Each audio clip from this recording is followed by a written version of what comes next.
જિલ્લામાં કેસી રાઠોડ છે એ ખૂબ ખરાબ વર્તાવ કરી રહ્યો છે।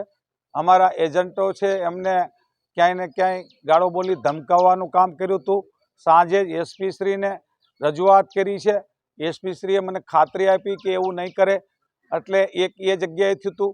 કડાયા ગામે પણ બોગસ મતદાન શરૂ કરવાનું દિલીપ સિસોદિયાએ કર્યું છે, એ ખેદજનક છે।